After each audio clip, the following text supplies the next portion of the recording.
human. And boom! Common man, no show prep, no solid plan.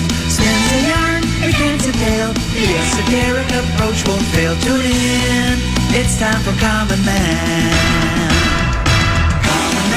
Common man, charms the housewives like no one can. What'd you shoot? Where'd we play? Non-stop nonsense on deck today. Tune in, it's time for Common Man. Oh, boy. Why should anybody aspire to be a common man, an average man? Do you realize what it means to be average? That means you're the best of the lousiest, and the lousiest of the best. Now, if we demand more and more for producing less and less, while the have-not nations encourage and inspire and indeed require hard work and maximum effort, if we deify the common men while they encourage and reward the uncommon ones, well, the end result of such a lopsided race as that is too obvious to require elaboration. I mean, it's like, hello? Just keep battling. And just keep battling and keep battling. Chicago's a tough guy town. Quack, quack.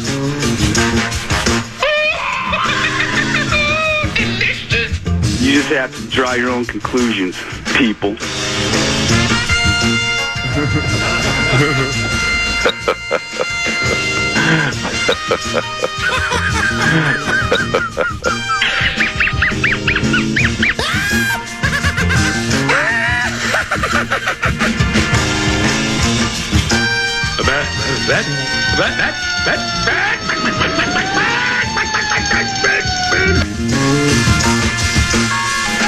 Was a nice run.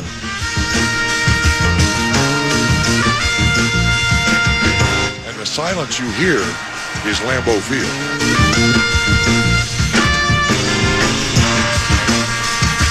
I'm pulling my tickets. You know, I didn't like the way we were playing in sack, so I just told him, hey, we're going to live and die with me. Y'all, don't nobody like it, sit your ass down right here. Don't come out here, but we coming through me. You know, that's why I like Sam to come in. You know, I let them do their things for 3 quarters, come 4th quarter, bring it to the ticket.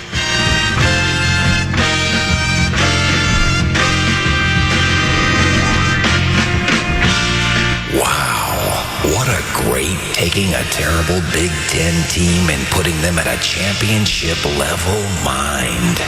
Wow. What a great how to pick up chicks at the Rube Chat party mind. Wow. What a great knowing that Tom Brady's performance in Super Bowl 51 wasn't as great as everybody was making it out to be, and now maybe everyone else will come to that realization after Tom Brady himself says it wasn't that great of a performance. Mind. I remember that now, and I was trying to remember why I panned the performance. I got to be honest. I'm the what? He's the clown from Brown. Correct. He's the 4th in the North. Not even close. This is the common man, Dan Cole. Well, that's subject to change. We get to this time of year. If you think I'm unprepared, uninformed, and unrepentant during the football season, you should see me now. But look at me now. Everybody said I'd look good in purple. Well, look at me now. Look at me now. He's 10 to be. I'm Common. We're here until 3. No Mark Rosen. He joins us tomorrow at 2 o'clock. Tomorrow we have the truncated version of the show. Nico Medved will do his Go for Football Weekly, or whatever we call that. It's a Go for Football show, or basketball show with Nico Medved. He'll do a little this, that, lat, emphasis on the lat. I remember that that big game. That's where I'd finally had enough of the idolization and pedestalization of Tom Brady. It was when they came back to beat the Eagles. They were down like 25-3. And Brady made nice plays, but they were routine plays that any quarterback could have pulled off. Plenty of protection. It was really the defense by New England that really made a difference in that second half, shutting down the Falcons. And, you know, Brady played, but Brady, I remember Brady after everybody, and I, of course, me being the contrarian, but it's just, I also see things different with the esoteric approach. So, well, he was fine, but it wasn't as though this was some, like, historic performance where, like you saw with Caleb Williams. Caleb Williams was absolutely astonishing. Now, of course, he had a couple of picks he threw, too. But he was really, really good. He was, I'm not suggesting he single-handedly won the game, but like that throw he made in the fourth quarter when it was, the season was on the line. It's like it was get back, right? Get back, season on the line. 4th and 23. Get back, guys. Yeah, he's rolling out to his left. He throws off his back foot as he's about to get hit, and he throws a dime to, I don't remember if it was a Dunze or who else did they have as DJ Moore. It may have been DJ. I think it might have Luther been DJ Moore. Or Luther Burden. Yeah, and he hit him down on the left side on a 4th and 15. The game was over at that point. If they don't complete that pass, they go on to win the game. But Brady was just, and I'd forgotten that Brady actually said, I like Brady more than I ever have. I never disliked him, but you know how I get with the idolization and pedestalization. And it's really not their fault for the most part, I don't think, right? It's the sports machine. It's the media. It's the fans, teammates, opponents, whatever, that they want to make these athletes larger than life. Like Ant last night was larger than life last night. How about that win? They beat Wembanyama. Came back from a huge... And again, you know what I've come around to figuring out, Tenneby? It's not just the Wolves. I think it's the whole league. When you're playing inferior teams, you kind of lose interest, get bored, and you lose a few of those games, right? When you have a matchup against one of your peers, guys that you think you have a chance to go toe to toe. You got 6 teams in the West, right? That's it. The other ones are just filler. There are 6 teams in the association's Western Conference. They are the Thunder. They are the Spurs, the Wolves, the Nuggets, the Lakers, and who would be? It's not the Mavs, is it? Phoenix is 6 right now. Houston 7. They're very close to each other. So so we go 6-7. Yeah, and we're one of them. Whether we're able to change the narrative. It's a favorite word in sports, narrative. It's used more and more all the time now. Of not being able to get past, I compare them to the Houston Oilers all the time. Last year we got to the door. This year we got to it. Next year we're going to kick it in. Of course, the Oilers never did kick it in. I've talked about this before. Bum Phillips was fired after the season, I think, after they lost. They lost to Pittsburgh 2 years in a row in the AFC Championship game. The Wolves have lost 2 years in a row in the Western Conference Finals. They lost to, was it Dallas 2 years ago? Yes. And then last year it was the Thunder. So we'll see how it goes. But I just love the quotes, too, about Gobert talking. Now, Gobert kind of lost his head. It's hard, as good as he is, it's hard for him to match up against Wembanyama. It's hard for anybody to match up against Wembanyama. I still haven't changed my mind. If I was starting a team, he'd be the first guy I would take. I mean, I just don't see how you can't. 7'4", 7'5". He can do it all. He can shoot from uptown, downtown, all around the town, rebound, alter shots. He does everything, right? If he's, again, like with every player, people, like Rosen with the old, well, if he stays healthy, well, yeah, but that's any player, right? And I get it. Big guys, sometimes it's harder to keep their health because when they fall over, they're falling over from a lot further up in the air. Boom. They hit like that. But Gobert, and I have the quotes. I'll get to them a little bit later here in the program because we got a long show today. Got 3 hours. I mean, it's the same as every day, but we have no crutches, no wheelchairs, no walkers, no gurneys. It's just Tenneby and I. Think we can do it, Tenna? We've done it before. We're going to have to. Yeah, we don't really have much. Whether we can or we can't, we're doing it. I'm gonna dig back into my old bag of tricks too. I was going through. Now I don't know if I want to sell my house and downsize or not. Really? Too much work? Well, not just the work, but then I don't. Well, so I downsize, and it is a lot of work to sell. Then you have to find a place, and is it really? The interest rates right now are just. I got like a 2.9 interest rate on my house because I bought it back in 2012. I think now the best you can get is about 6? That's a pretty big. Now, I don't even understand. I mean, I know what an interest rate is, but I don't know how much that's really affects me and how badly it hampers me. But it's not good, so I don't know. And then what if I don't find what I really want? Then I don't know, do I want to stay here in Minnesota? I don't like winter, though. Today's beautiful. But then you saw the weekend, we're going to be back to single digits above and single digits below. Yeah. But that's okay, too. But it gives you a good excuse to stay inside this weekend. On Saturday, I'm going to be at Party Barn. You heard of Party Barn, Tennessee? It's spelled P-A-R. Yeah. Yeah. Party Barn. It's the old Machine Shed restaurant over in Woodbury, Oakdale, right there off of 94. It's a simulator joint now, and I'm going to be doing an open house there. I'm going to be doing an appearance from noon until 2. Can you give me an oh boy? Oh, boy. Thank you. It will be fun. We're going to have a long drive, closes the pin, prizes to give away. I'm going to verbally slap people on the back. And I'm going to give you the opportunity to watch me hit knockdown, punch, cut, fade draws. Oh, so you can see how it's really done. Tennessee's witnessed it. Matter of fact, it's been so long since you've seen me. I bet you'll carve time out to come and visit me over at Party Barn. I just haven't swung a golf club in so long. I might just go over just for the golf. Why don't you come on over? Why don't you come on over and visit with us? It'd be good to have you. So that's what time will that be? That'll be at noon to 2. On what day? That'll be this Saturday. Party Barn. Guessing I'll have hockey. Yeah, you'll probably have. How'd that go on? You were out Friday because you had a tournament. How'd that go? Did you guys win? No, we lost in the third place game to the Canadians. Really? Yeah. What age group again? We're squirts. Squirts. So like 9, 10, 11-year-olds. 9, 10, 11? Yeah. You have anybody that's Quinn-like on your club? They're all Quinn-like. They're all Quinn-like. Yeah. They're either Kaprizov or Quinn-like. Yes, and Boldy. And Wall St. Paul. Volstead. Yeah. So anyway, yeah. So do you like parades? I mean, if the Wolves can and they were down 19, they were getting demolished. Randall, did you see the story on? There's so much to get to today. I'm always accused of not having anything. There was a great story in the Fish Wrap Factory West Side a few days ago that I went back to after I saw what Randall did yesterday. Randall I know that Ant hit the shot. How about Ant saying, I really didn't know what to do against Wembanyama on that loss. I didn't know because there he is. He's 7'5". He's standing in front of me. I don't know. Do I take a step back? Do I try to get by him? He made the right decision. Made a nice little shot. But Randall was brilliant in the game after Gobert got tossed for a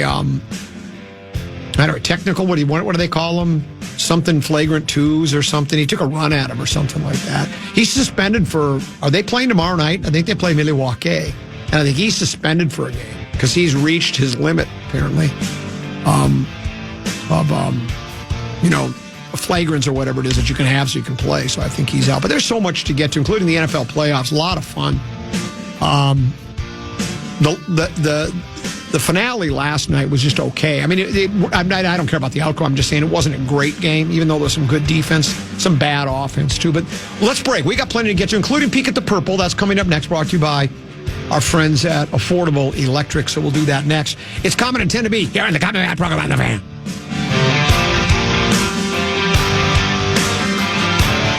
Hey, the Fan wants to give you a shot to win bonus bucks with our national cash contest. Enter the keyword PAY at KFAN.com now for a shot to win. That keyword is PAY. Enter now at KFAN.com.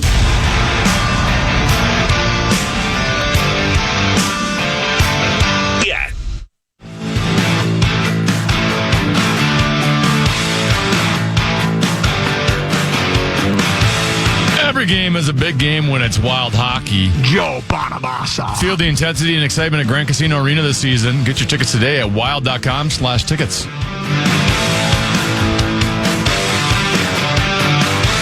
Joe Bonamassa sounds like he could be a center for a National Hockey League team. Doesn't that name got Joe Bonamassa? Yeah.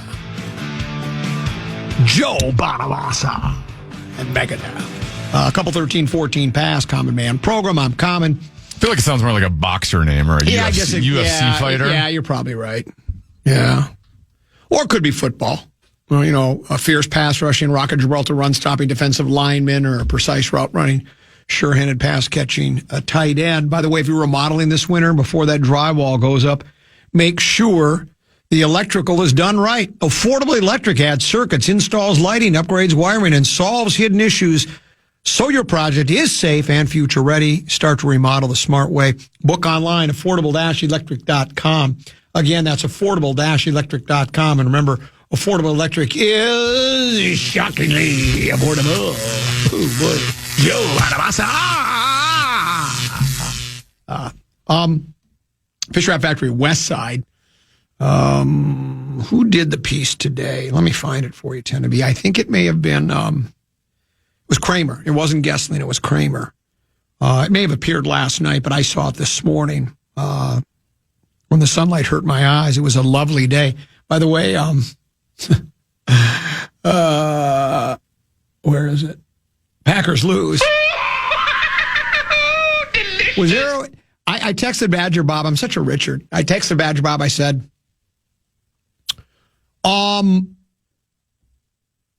not quite as bad as the 2014 NFC Championship game, but still not good. And I finished with, I'd rather have finished 9-8. In all honesty, Tim, let me ask you, I think I know your answer.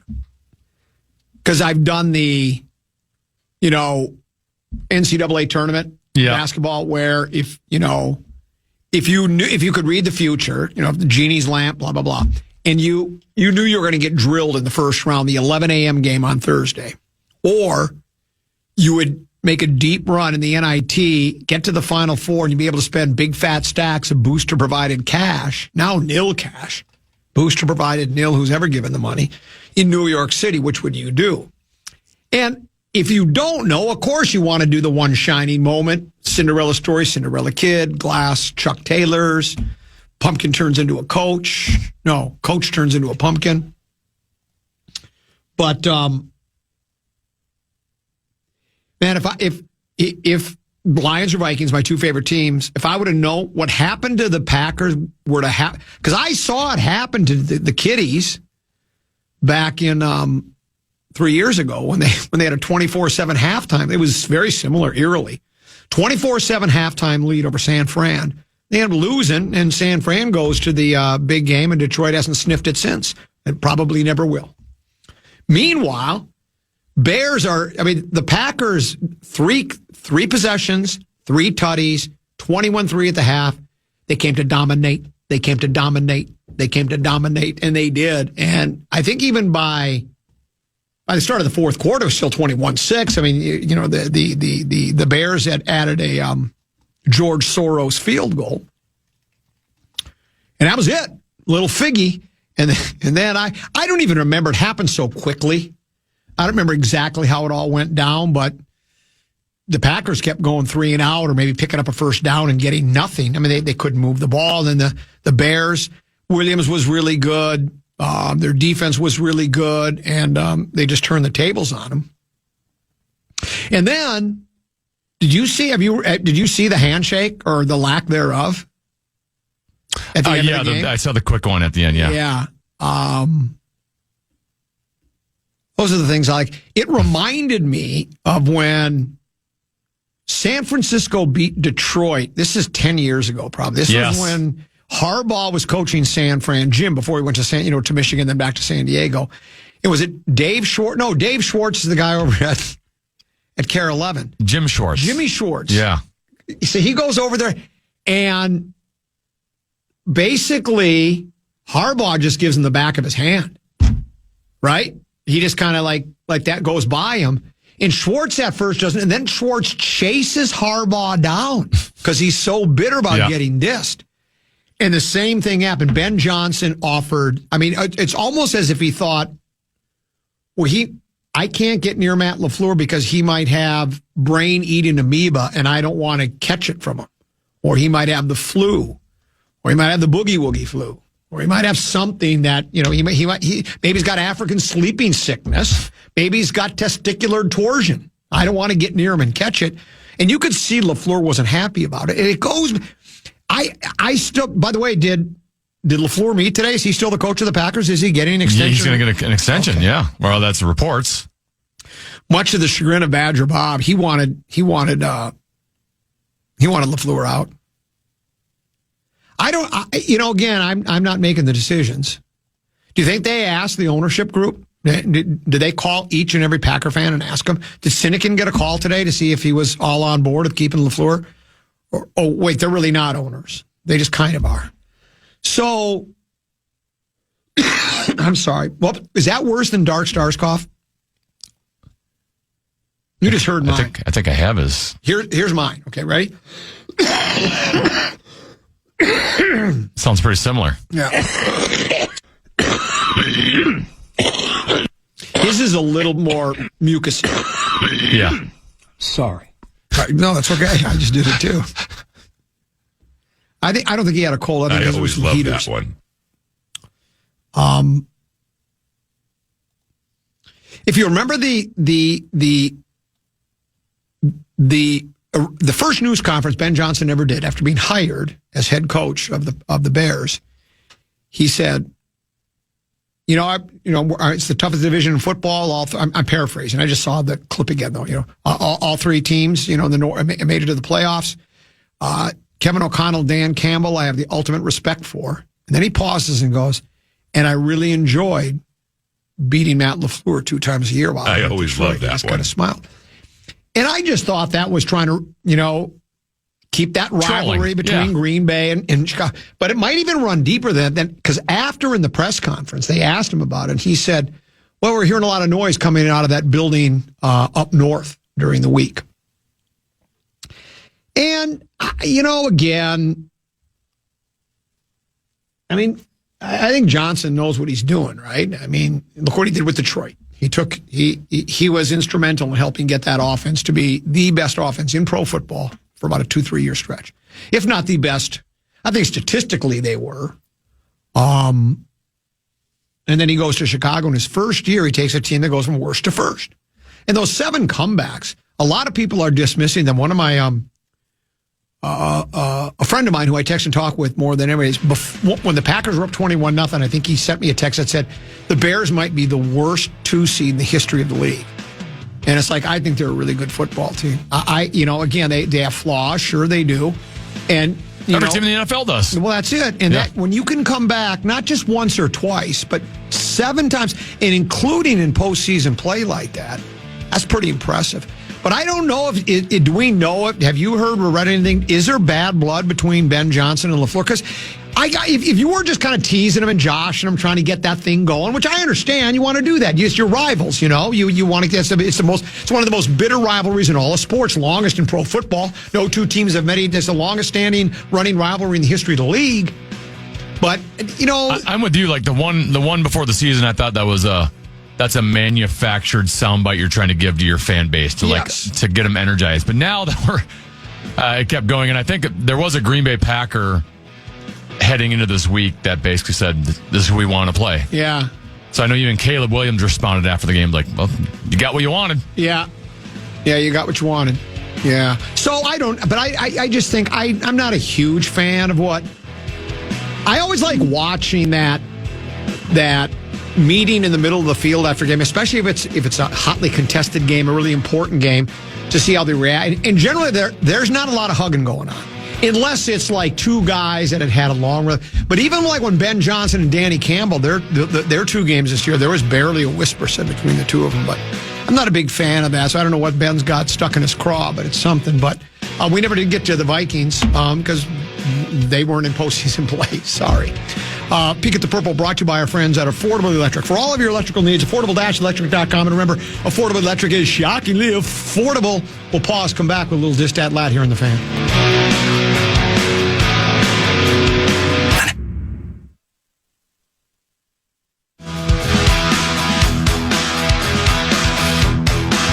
Celebrate the Twin Cities music scene at First Avenue's best new bands. Saturday, January 17th, 7 rising stars take the stage. Don't miss out on the future of Minnesota music. Get the full details at KFAN.com. Keyword calendar. Does that future Minnesota music include Joe Bonamassa? I don't think so. Does it include Meat Sauce and the Whalers? Baby brother Peter and I are now into the music swapping routine. Baby Brother Peter, both he and Deuce was way more into music, I think, earlier than Baby Brother Peter was. Baby Brother Peter was a ball his life guy, When I started balling, I was young. You'll forget about me when I'm gone. That's the song called White Iverson from, which rapper is that? Is that Flo Rida? Is it Drake? No. Might be Flo Rida. I feel like Flo Rida is even before BBP's time. Maybe it was Biggie Smalls or Smallsy's Biggs. Oh, Post Malone. Post Malone, that's right. When I started balling, I was young. But now he's into music. And one of his favorite groups, because when we were on vacation, he and I would go play golf in the morning. I am now relinquishing the steering wheel to other people in the family. When you go somewhere with the family, are you always behind the wheel? Virtually, yes. Virtually every single time. Because I've always said, if I'm going to die in a fiery crash, I want to be behind the wheel. And die behind the wheel. They got a name for the winners in the world. And I got a name when I lose. Just call Deacon's Lodge and book a tea time. So I relinquished the wheel. And when Baby Brother Peter drives, he likes to have music. He's unlike me. I like silence. He likes music. And so tunes are coming out, and there's a couple that are my era tunes. He's listening to music. Like he had Hotel California on and a couple of others. But then he was surprising me with a group called the Red Hot Chili Peppers. Yes. They got a couple jams. Yeah, well, he really likes the Red Hot Chili Peppers. And I think I've recanted this tale before, just recently, back when Cities 97 went all digital. They opened up their record library, their CD library, and said, come on in, take whatever you want. So I grabbed all sorts of CDs because I hadn't moved on. I still haven't moved on to streaming technology. I use, iHeartRadio app or YouTube or whatever. But I went in there and I took a Red Hot Chili Peppers because, again, I was trying to, I heard enough from you and everybody else giving me a hard time about not, how do you say it about your horizons? Expanding my horizons. Yeah. Why don't you listen to something after 1971? Not everything is awful. And you're right, most everything is awful, but not everything is awful. And I tried the Red Hot Chili Peppers, and maybe I just had the wrong CD or didn't give it enough time. But it was okay, but I didn't. What songs? Well, I don't know. Now, Baby Brother Peter, I'd have to ask him. He had a handful of songs that were really good that I liked. I said, I could toe tap to these. And he also... Because Under the Bridge, to me, is Head and Shoulders their best song. It was one of their first ones. Maybe that was one. Maybe that was one he gave me. I don't know. I would have to. That's an epic song. Okay. And then I like Soul to Squeeze out that album. After that, they're okay. Yeah. Well, he's a big fan of them, and and so then I sent him some of. God, which songs did I send him? I sent him ones that I wasn't sure he would like or not, but he did like. I sent him a song by the Cars that he really liked, Bye Bye Love. He didn't like Let's Go very much, but he sent me. It's not Luke Bryan, it's Brian something else.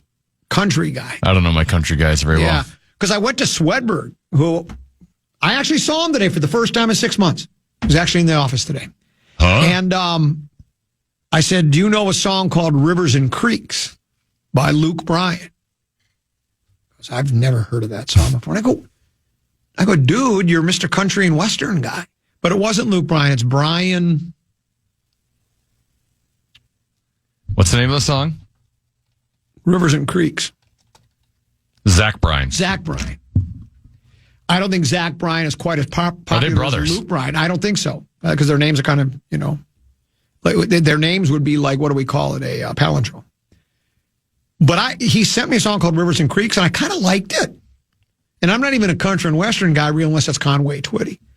So, yeah, we've had some... Look at you, listening to new music.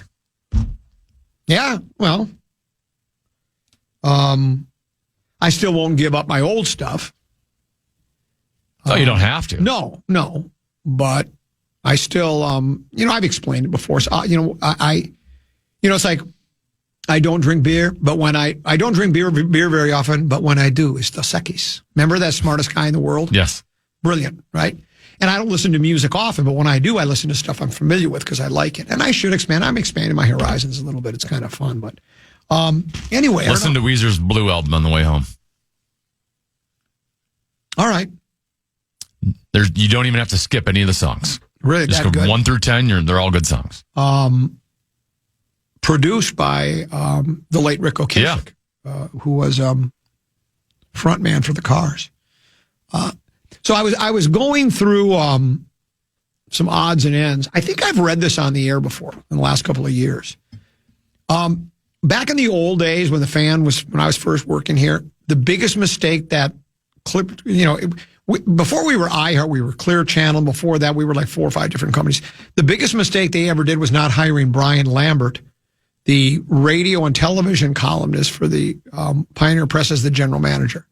Because if he was, I would be retired by now and be a multi-millionaire, because he loved me. He thought I was the greatest thing. He wrote pieces on me all the time. We had a big layoff back in 2000. You might remember that. And he wrote a big story about it, quotes Mick, "We're hitting our numbers, but that's this quarter." So we're hitting our numbers, but that's only this quarter. Lambert writes, and someone went on to explain that radio managers and their increasingly anxious employees are now living in a world where long-term thinking is no longer 5 years from now. Where we're at, it's strictly a quarter at a time. All right. Those were tough times back then. But then he goes on to write, the smaller, more local consumer service story is what happens next with KFAN. Since the Fan bore the brunt of the hit, there were 7 people let go, 6 full-time, 1 part-time, and most of them were from the Fan. It says, knowing what K102 and the Fan pay, it's hard to imagine a savings of more than $225,000 with the elimination of all 7 positions. That's probably pretty close. That's pretty accurate. But now Fan Management, which has just watched the Vikings revolve back to WCCO AM, is in a position where it must quickly reestablish the semblance of constancy. They'll do this mainly by negotiating a new contract with the franchise player, Chad Hartman, whose deal expires at the end of the month, and by getting real about compensating Dan the Common Man Cole.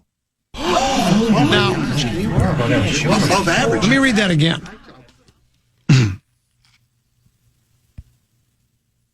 They'll do this mainly by negotiating a new contract with the franchise player, Chad Hartman, whose deal expires at the end of the month, and by getting real about compensating Dan the Common Man Cole. This piece was written and appeared Fish Wrap Factory, East Side, on March 11th, 1996. 1996. Okay. This wasn't the big one. I said 2000. I was wrong there. I'm sorry about that. How long ago was that, Tenneby? March 11, 1996. That's 30 years ago. They still haven't gotten serious about compensating the Common Man Cole. I was going to say, I didn't even know if they were capable of getting serious. Yes, 30 years. 30 years, they still haven't gotten serious. So don't hold your breath, Brian, and I appreciate you being in my corner. He says, Cole is one of the town's genuine... This is going to be one of those things you think I'm making this up and I wrote this myself. This is in ink. I even find it preposterous. Cole is one of the town's genuinely refreshing new characters. Refreshingly. Huh? I mean, I'm about as stale as a 2-year-old loaf of Wonder Bread that's been sitting out of the bag for that time. I'm going to read it again, and it's hard for me not to laugh. Cole is one of the town's genuinely refreshing new characters and is rumored to be a prime candidate for Howard Stern. No, for Wes Minter's old slot over at WCCO-AM. Oh, my gosh. You probably don't recognize that. I don't know. Yeah. My guess is Wes is in the Hall of Fame. I'm not, but Wes is probably there like anybody that's worked in the radio other than me is in the Minnesota Broadcasters Hall of Fame. So let's say I may have interviewed for that job.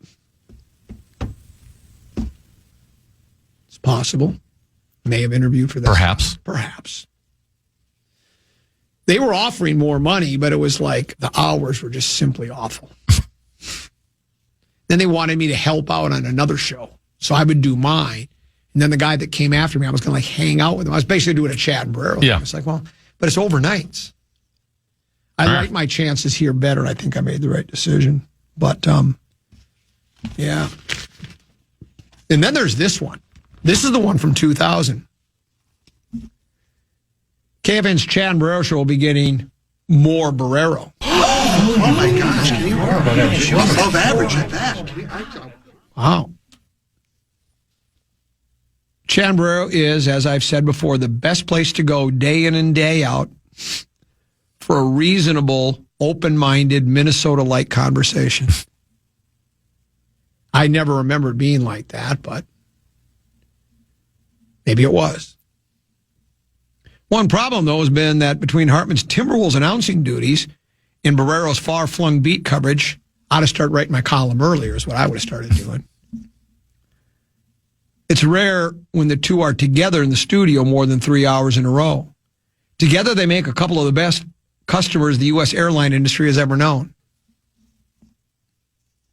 Remember when I did that bit, I got, there was a lot of anger and angst directed toward me.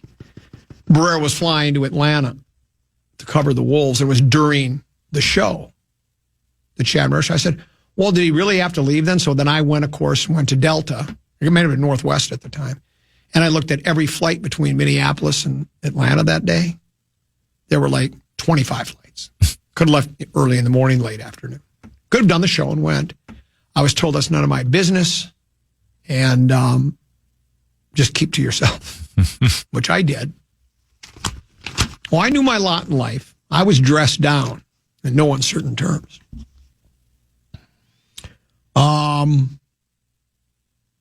Anyway,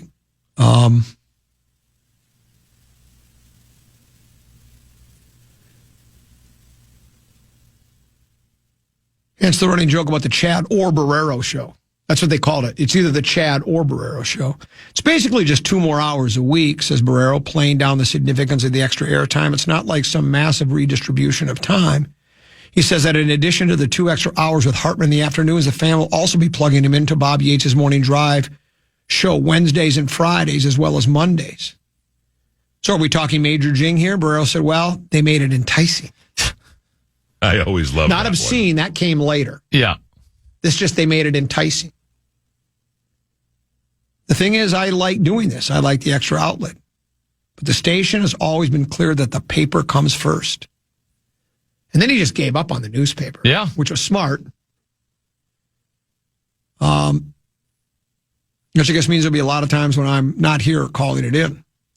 Fans of Hartman and Barrero's act are currently assessing the impact of the loss of their sidekick, the common man Dan Cole. Think about, they're assessing the loss. Do you think they were getting like in support groups? What are we going to do? Do you think anybody was assessing the loss of me on that show when I decided to move on? Like you go home to your wife. Wow, bad news. What's that? Did you lose your job? No. What happened? Common man's leaving the Chad Barrero show. No! Citing a desire to reduce his 8 hours or so he was on the air. 11. Trust me.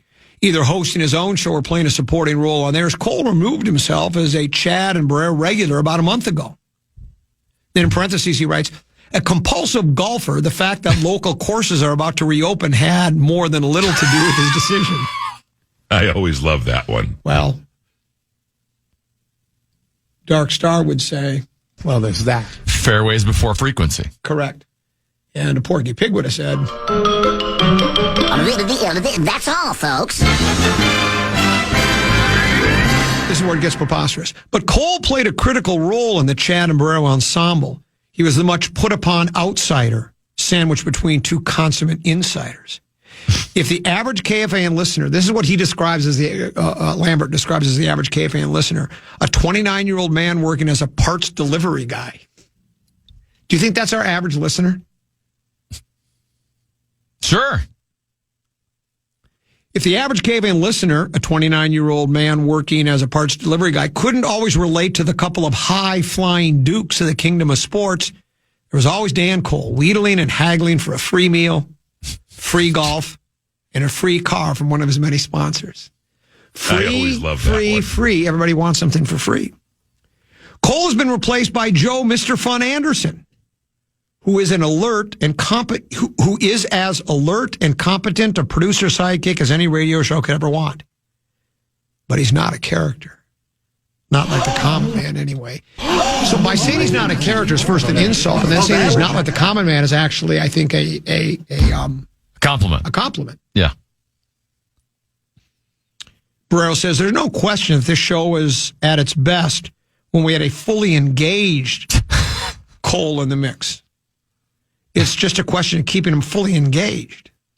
The fact of the matter is that, as Coley, they used to call me Coley. The fact of the matter is that as Coley got bigger and more popular, it got tougher to keep him focused on our show. He had a show or shows to do in all of his appearances. I don't think either Chad or I begrudged him for, but at some point you have to accept that's what's happening. There'd be times I'd be doing the show and I'd look up and he wasn't even in the booth. Get in that chair. Stay in that chair. Well, there's that. During a break, I'd get up and he'd have a sales guy or somebody cornered in the office doing his act for them. Call it free show. Still holds up 30 years later.